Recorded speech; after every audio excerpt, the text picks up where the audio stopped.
بسم اللہ الرحمن الرحیم۔ امتحان بقدر شان۔ حضرت سعد بن ابی وقاص رضی اللہ تعالیٰ عنہ نے فرمایا، قلت یا رسول اللہ صلی اللہ علیہ وسلم ای الناس اشد بلاء؟ قال الانبیاء ثم الامثل فالامثل، فیبتلی الرجل على حسب دینہ، فإن كان دینہ صلبا اشتد بلاؤہ، وإن كان فی دینہ رقۃ ابتلی على حسب دینہ، فلا يبرح البلاء بالعبد حتى يتركه يمشي على الارض ما عليه خطيئة۔ میں نے عرض کی، یا رسول اللہ صلی اللہ علیہ وسلم، لوگوں میں سب سے زیادہ آزمائش کس کی ہوتی ہے؟ آپ صلی اللہ علیہ وسلم نے فرمایا، انبیاء کرام کی، پھر درجہ بدرجہ افضل لوگوں کی۔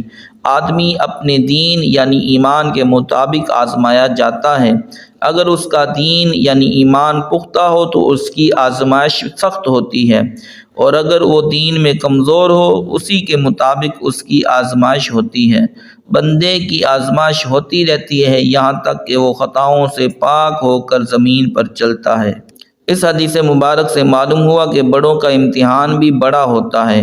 مخلوق میں سب سے اعلیٰ درجہ اور سب سے قوی ایمان انبیاء کرام علیہم السلام کا ہے، اس لیے ان کی آزمائش بھی سب سے زیادہ ہوتی ہے۔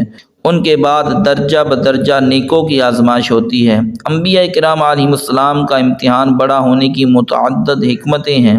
وہ حضرات آزمائش پر ایسے خوش ہوتے ہیں جیسے عام لوگ آسائش پر خوش ہوتے ہیں، اس لیے بھی کہ ان کا امتحان نہ ہو تو کہیں لوگ ان کی الوہیت کا گمان نہ کر بیٹھیں۔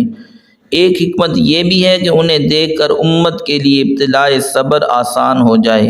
ارشاد نبوی سے یہ بشارت بھی ملی کہ خطا کار کی آزمائش ہو اور وہ صبر کرے تو گناہوں سے پاک ہو جاتا ہے۔